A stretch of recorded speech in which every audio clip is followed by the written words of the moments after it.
Sejam todos bem-vindos ao canal Ciência da Religião e Teologia, um canal voltado ao mundo religioso. E no vídeo de hoje nós vamos falar sobre aquele que é considerado, na história do cristianismo, um dos maiores expositores das escrituras da Bíblia de todos os tempos, né? Inclusive recebendo o título de príncipe, o príncipe dos pregadores. E de quem que nós estamos falando? Vocês já viram aí o tema, né? Então, nós estamos falando de C.H. Spurgeon, né, que nasceu em Kelvedon, na Inglaterra, em 1834, né? E ele vai morrer, o Charles Spurgeon vai morrer em Menton, na França, né, em 31 de janeiro de 1892. Nós vamos falar um pouquinho sobre o seu funeral e alguns acontecimentos durante essa parte da vida de Charles Spurgeon. Mas quem foi, afinal de contas, esse príncipe dos pregadores? Quem foi o Charles Spurgeon, né? A primeira coisa que nós devemos entender é que Charles Spurgeon foi um pregador batista, né? Que hoje faz tanta falta os pregadores batistas de relevância, né? E que tem um impacto, como foi o caso do Charles Spurgeon, né?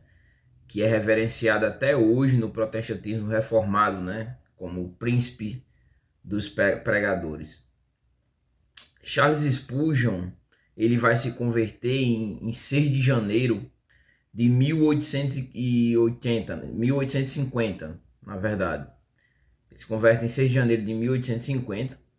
Na época, ele tinha 15 anos de idade, né? E logo você vai ver que ele vai começar a fazer a exposição, a pregar, né? Inclusive, aos 16 anos, ele vai pregar o seu primeiro sermão, né? Isso aí fica como uma lição para os jovens de hoje, né? Os jovens de hoje que são tão voltados para o secularismo, mesmo dentro da igreja. Outra observação é que no ano seguinte, Charles Spurgeon vai se tornar pastor da Igreja Batista, né? Então veja o comprometimento que o Charles Spurgeon ele tinha com o reino de Deus, né? Em 1854, né? Charles Spurgeon tinha apenas 20 anos de idade. E aí ele vai ser chamado para ser o pastor da Capela Batista de New Park, né, New Park Street, em Londres, né?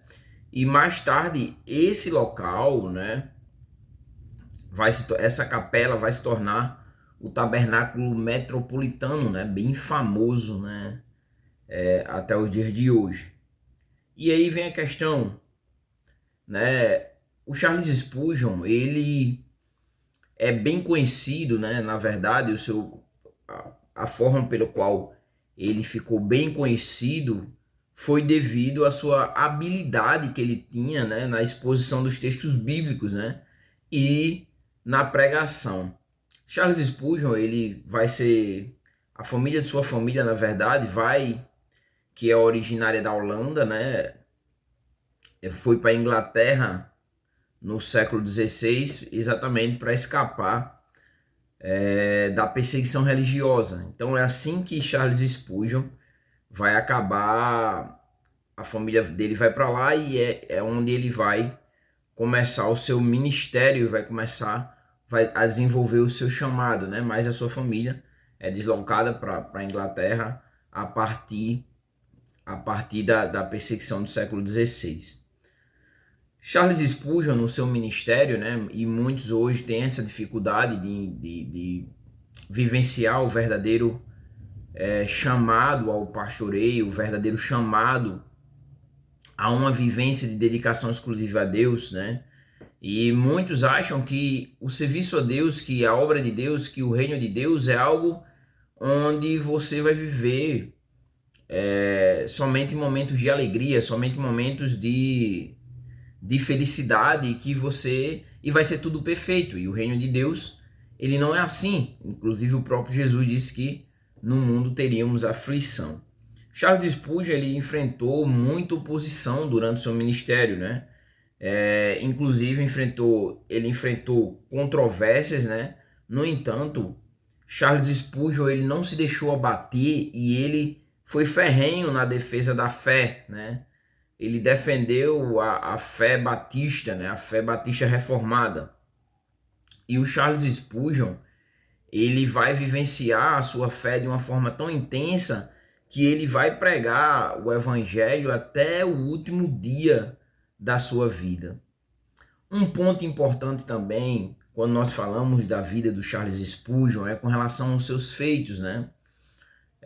O seu legado, poderíamos dizer assim, né? E muitas pessoas hoje, você mesmo que está ouvindo o vídeo, a pergunta que se faz é o que você está deixando para as futuras gerações ou como você será lembrado, né? E o Charles Spurgeon, ele tem muitos feitos a serem lembrados, né? Ele escreveu muitos livros, né? Como também sermões eram publicados, né? Que ele escrevia. Inclusive a coleção de Spurgeon expressa, né? Que foi impressa, chega a 63 volumes e tem tantas palavras quanto a Enciclopédia Britânica, né? E aí nós estamos falando da Enciclopédia Britânica. Outro ponto também memorável nos feitos do Charles Spurgeon foi a sua luta contra o abolicionismo, né? Inclusive ele defendeu o abolicionismo, né? E ele vai ter uma luta significativa, né? Combatendo a escravidão da sua época. Então você vê que é um cara que tinha uma vivência espiritual, era um expositor, mas também era alguém que lutava pela justiça, na promoção da justiça, inclusive esse embate direto contra a escravidão. Um ponto também que merece ser destacado na vida de Spurgeon, inclusive tem um livro sobre isso, que é A Depressão de Spurgeon, e vocês podem pesquisar e estarem fazendo essa leitura dessa obra, né? E muitas vezes, inclusive foi a minha tese do TCC, muitas vezes as pessoas acham que o cristão ele é imune à depressão. E nós estamos falando do Charles Spurgeon. Eu espero muito que vocês depois, você que nunca ouviu falar, né? Acredito que boa parte das pessoas ouviram falar sobre o Charles Spurgeon. Mas você que nunca ouviu falar, eu acho interessante que você pesquise mais sobre a vida do Charles Spurgeon. Inclusive, caso eu não esteja enganado, não está aqui minha obra, mas meu livro, né? Mas a editora PES tem uma obra, né? Tem essa obra, né? Que eu comprei, que é falando sobre a vida de Spurgeon, uma biografia de Spurgeon, da editora PES. Eu tenho essa obra, infelizmente ela não está aqui para mostrar para vocês, mas só pesquisar aí a biografia de Spurgeon você vai encontrar essa obra. Então, muitos de nós enfrentamos situações difíceis e, inclusive, problemas emocionais, o que não foi diferente na vida do Spurgeon, né? Spurgeon ele vai enfrentar um período de depressão durante toda a sua vida. É importante dizer isso. Durante toda a sua vida, Spurgeon ele teve quadros de depressão. E onde é que aí você diz então com base em que se é dito isso, né? E desde 1856, né? Ele já sofria de depressão. E as fontes que relatam isso, né? São tanto documentos, né? Quanto mesmo o diário dele e da sua esposa, quanto também algumas cartas. Você vai observar, né, que essas cartas elas retratam como ele enfrentou a doença e através da sua fé, né, ele experimentou a graça abundante de Deus. Acredita-se que um dos gatilhos foi um evento, né, uma reunião onde reuniu 12 mil pessoas, né, e ali aconteceu um incêndio que vai resultar ali na morte de 7 pessoas e outras que ficaram gravemente feridas. E algumas pessoas acreditam que esse evento acabou afetando a vida do Charles Spurgeon, seria um gatilho para a sua depressão. Inclusive o próprio Spurgeon ele descreve que ele sentia profundas angústias, né? Que ele sentia sentimentos de tristeza, de desespero, né? Que são característicos de alguém num quadro depressivo. Então existe esse ponto na vida do Spurgeon, que é essa parte da vida dele no qual ele passou por esse período de depressão e durante toda a sua vida ele lutou contra isso, mas ele não permitiu que isso afetasse de uma forma definitiva o seu ministério, né? E ele continuou a sua luta, continuou vivenciando o verdadeiro cristianismo, né? Por isso daí ele ser um herói da fé, né? Outro ponto também a ser observado é o funeral do Spurgeon quando ele morreu, né? O funeral dele foi marcado por uma quantidade de cortejos, né, e cultos ali em Londres, né. O funeral ele ocorreu em 11 de fevereiro de 1892, né, e ali diante do caixão muitas pessoas leram o versículo, né, que Deus usou para levar Spurgeon a ter esse encontro com ele, a sua convenção, né, que foi Isaías, capítulo 45, versículo 22, apenas a parte A. Olhai para mim e sede salvo, todos os confins da terra. Spurgeon ele foi sepultado no cemitério de Norwood, né?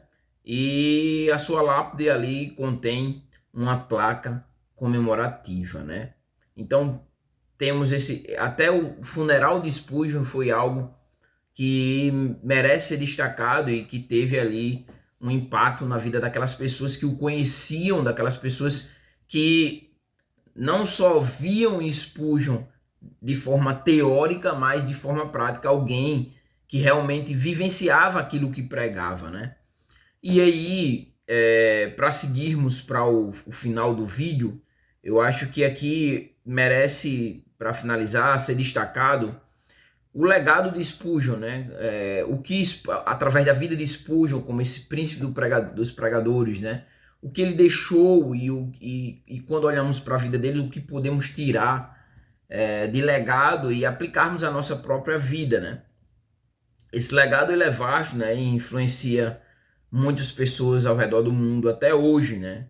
A primeira delas é a sua eloquência na pregação, né? Uma habilidade que ele tinha extraordinária para fazer as exposições dos textos bíblicos. Então, um dos legados de Spurgeon é a sua pregação, a sua eloquência, a sua forma de fazer a exposição bíblica, né? Outro que merece destaque é a sua escrita prolífica, né? Ele escreveu várias obras, né? E aqui nós podemos destacar livros sobre oração, devocionais, poesia, né? E além de contribuir para várias revistas, incluindo sua publicação, né, no The Story and the Thornell, né? Thornell, que era a sua revista, que era publicada, né?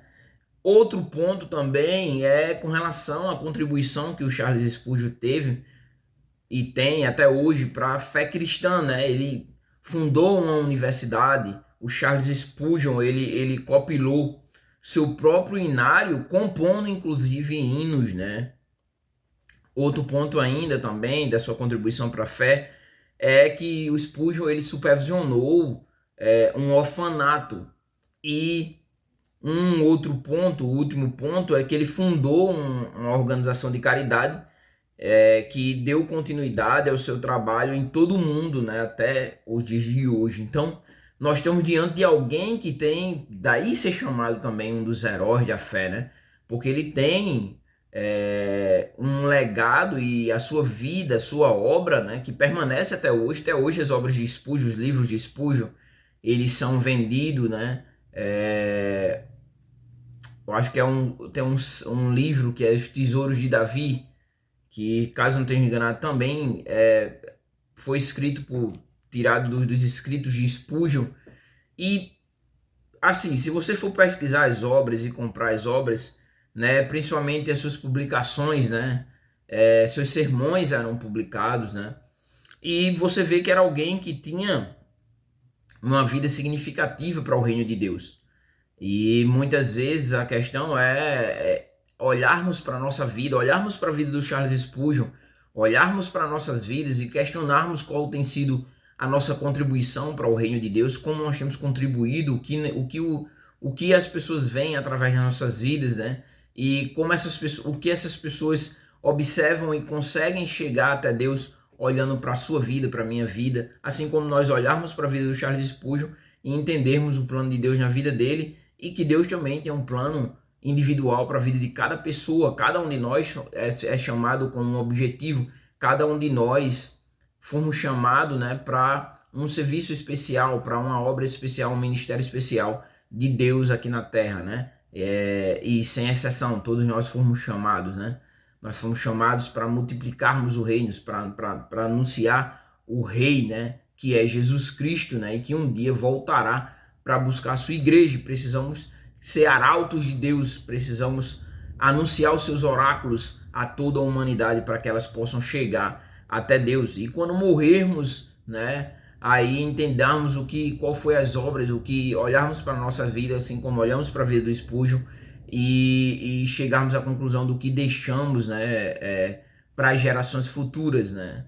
E não alguém que viveu, muitas vezes a riqueza, viver em prol de si mesmo, nada significa, porque quando as pessoas morrerem, muitas vezes a sua própria riqueza vai ser totalmente destruída por aqueles que vão fazer mau uso dela, como também vai ser esquecido, porque não houve significado nenhum, não houve, você não deixou nada para as gerações futuras. Então, que possamos olhar a vida do Charles Spurgeon e inspirar nossas próprias vidas, né? Sobre aquilo que nós estamos fazendo para o reino de Deus, né? E também olhar para a vida do Spurgeon e mesmo diante da dificuldade, inclusive relatei aqui um quadro depressivo, mas o Spurgeon seguiu em frente, dando frutos durante toda a sua vida e pregou durante toda a sua vida. Que o Senhor possa abençoar nossas vidas, que Ele possa chegar com a sua misericórdia em nossas vidas, né? E que nós possamos ser um exemplo na fé para as outras pessoas e levarmos outros a Cristo, assim como Charles Spurgeon, sentindo a dor dos outros e lutando também contra as injustiças que nós vemos no mundo, né? Afinal de contas, nós fomos justificados, né? Através de um Deus justo, e devemos propagar a sua justiça. Que Deus os abençoe.